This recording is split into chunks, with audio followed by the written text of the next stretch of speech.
All right, everyone, welcome to the Tanta's Demise Week 14 recap. That little intro there, probably making Justin Bohoric tear up a little bit if he's listening.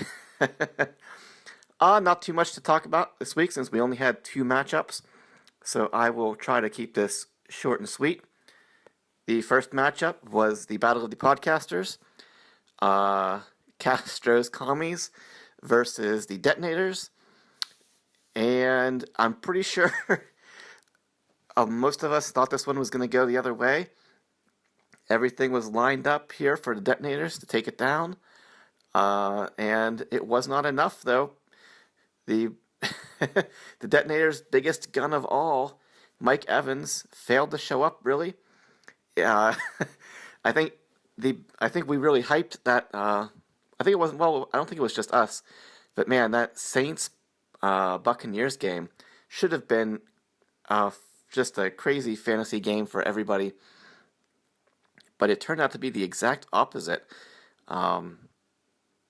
Nobody really did much of anything in that game. Nobody really did much of anything this whole week. The winning scores were almost exactly the same. 151 for Detling and 152 for the other winner, Josh, which we will get to. But so yes, the winner here is Detling, Castro's Commies, the Volchko Squasher. He moves up. He moves on, I should say. Taking down the Detonators, the score was 151.1 to 133.15. Quarterbacks, Cousins versus Stafford, 31.3 to 37.65. Of course, Detling's team got lucky here with he ended up deciding to play Deshaun Jackson at the last minute and got an 80-yard touchdown, Cousins to Jackson. So that was a 6-point bonus there for you. His receivers, Nelson, Cooper, and Deshaun Jackson again. Nelson only caught a couple passes for only 40 yards, but 2 of them were touchdowns. Cooper, only 8 points. And Deshaun Jackson, he was actually a little bit over 20, thanks to that 3-point bonus from his 80-yard touchdown, which is pretty much where all of Deshaun Jackson's points came from this week, since he only had 2 other catches for 100 yards. Well, let's see. His other 2 catches were only for 20 yards. So, as for Detonators, his receivers, Evans, Hilton, and Benjamin. Evans only 8.2. T.Y. was T.Y., though. He was pretty much the entire Colts offense. He had 9 catches, 115 yards, and a touchdown, while Kelvin Benjamin continues to be very quiet. He only had 1 catch for 11 yards. After starting out the first 2 weeks of the season, Benjamin had 21 and 29 points. And then, he had a 0, but then he had 13 and 12 and 16. But ever since, he has been really struggling, especially the last couple weeks. He's been in single digits there, 3 of the last 4 weeks here. So he hasn't topped 13.5 has been his highest score since pretty much since week 2. He did have one 16-pointer there, but yeah, he's really trailed off after that hot start. So it wasn't enough to get past the receiving core of the Castro's Commies here this week. The running backs were Stewart and Rogers for Detling, Howard and Matthews for Detonators. Stewart, 66 yards and a touchdown. Rogers, 0, nothing at all from him. Jordan Howard, 86 yards. Matthews, 60 yards. Tight ends, Olsen versus Gresham. Olsen, 12.7. Gresham, 9.5. Flex plays, Eifert versus Shepard. Eifert, 5 for 48 and 2 touchdowns. Shepard, 3 for 39, no touchdowns. So really the difference here, taking a look at it, is that Brian's team really got no touchdowns, and Detling's team got all the touchdowns. So Nelson had 2, Eifert had 2, Stewart, Jackson, they each had 1. So that is what? 2, 3, 4, 5, 6. 6 touchdowns to all Brian could get was the one from Ty. So that definitely hurts you there. Doesn't look like Stafford had any touchdowns either. He did have 2 interceptions though. Looks like. No, he did have 1 touchdown, but he had 2 interceptions. So that was the biggest. That was the difference here. I mean, that DeSean Jackson touchdown. The difference was 18 points here. Said that an 80-yard touchdown for Cousins would be what? 4, 8, 9, plus the bonus would be 12. And for then DeSean Jackson, that would be 8 and 7, 15. And the bonus is 18.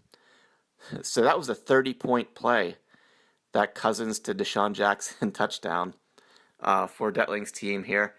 If not sure how that, what his other receivers' options were that he might have gone with, but that definitely getting that 80-yard touchdown. That was probably the difference here. Again, like I said, Brian's team didn't really get any touchdowns. Kickers, Tucker versus Janikowski, 12-8. Defenses, Seattle versus Detroit.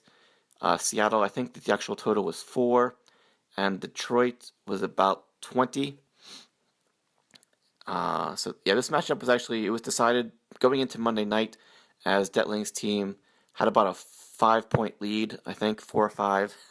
Although Justin Tucker, his first kick was blocked, so he was actually at -1 for a while there. So giving Brian a glimmer of hope that maybe Justin Tucker will miss like 5 more field goals and get him the win. But it did not work out that way, as Tucker went on to kick a bunch of field goals, including a 50-yarder and a couple shorter ones, 30-yarders. So he ended up with over 12. And that is it for the Detonators. The Cinderella story comes to a quick end. Getting in here with the 6-7 record, and you are eliminated from the playoffs. Detling's team, he is the 3 seed, so he is the highest remaining, which means he will have to play the lowest of the bye week guys, which is Jim. So next week will be Mighty Midgets versus Detling's Castro's Commies. The other matchup, we had the reeling Possum Magic going up against Possum Sorcery, Twerk Kabisic, Josh. And Josh took this one down. The final score, 152.4 to 114.3. Again, Possum Magic, he was reeling pretty much for the last 3 or 4 weeks now. This was the third game in a row that he lost. But yeah, as soon as he used up all his moves, his transactions, and he lost some of his best players. Obviously, we know AJ Green is down. Procise went down just when it looked like he was going to start tearing things up for the Seattle Seahawks there. Hunter Henry went down after he showed some flashes of potential earlier in the season. Let's see. What was the score going into Monday night? I believe Josh was down about 42, something like that. He had like 80 some points. About 80, 79 or 80, I think, to Possum's 114.3. So he had Tom Brady and Julian Edelman. So it was looking pretty good for him to come back. And he did so in a big way, with Tom Brady actually going over 60 points thanks to his 70-yard touchdown to Chris Hogan, which is just it's just a slap in the face, I guess, to Tree's team as we a parting gift is a slap in the face to the Possum Magic as he exits the playoff door here. like I said, Tom Brady, he was just over 60, while Ben Roethlisberger for Possum, he was only at 18.8. Let's see. Josh's receivers, Edelman, Anunwa, and Diggs, 14.3, 5.9, 8.5, respectively, while Possum had Kenny Britt, Dante Moncrief, and Cole Beasley. Britt, 15.2. Moncrief actually got 0, and Beasley, 8.1. Running backs, Josh had Rawls and Murray, Latavius Murray. Looks like Rawls had 67 yards. Murray, he was just over 100 yards and a touchdown, so 19.3 from him. Actually, Possum's only bright spot here was his running backs, where he had R. Kelly and Jeremy Hill. Kelly, 60 yards and a touchdown. Hill, 110 yards and a touchdown. So pretty good scores from both of those guys. Tight ends, Fedorowicz versus Dwayne Allen. Fedorowicz, 6.2. Allen actually got 0.